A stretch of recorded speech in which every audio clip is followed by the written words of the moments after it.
بكوباية سكر وشوية سوداني هتعملي السودانية في البيت، تطلع معاكي مقرمشة وتحفة بدون مزعبلات ولا افتكاسات. عملنا حلاوة المولد في البيت بطريقة سهلة جدا. عملنا السمسمية وعملنا الحمصية، والنهاردة ان شاء الله هنعمل الفولية.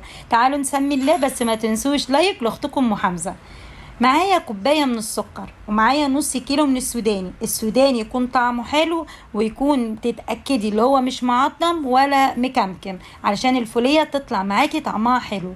حطيت السوداني في الطاسة وبحطه على نار هادية خالص، واقلب فيه من الوقت للتاني علشان لازم يسخن كويس جدا قبل ما احطه على السيرم.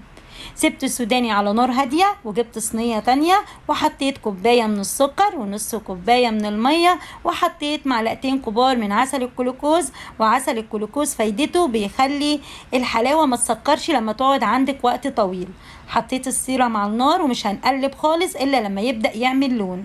جبت الصينية وحطيت فيها كيسة، فرشت فيها كيسة كده ودهنتها بالزيت. اول ما السيرم اتكرمل معايا نزلت على طول بالسوداني، طفيت النار وبقلب بسرعة بسرعة بسرعة. وتخلي بالك لازم السوداني يتغلف كويس جدا جدا بالسيرم، كل حباية سوداني لازم تتغلف بالسيرم. على طول على الصينية وفردتها، حطيت كيسة كده وبالنشابة وبفرد السوداني، وخلي بالك علشان بتبقى سخنة جدا جدا جدا ما تتلسعيش. وزي ما قلتلك لو انت حابة السودانية تكون سميكة اعمليها في صينية صغيرة، حباها رفيعة اعمليها في صينية كبيرة.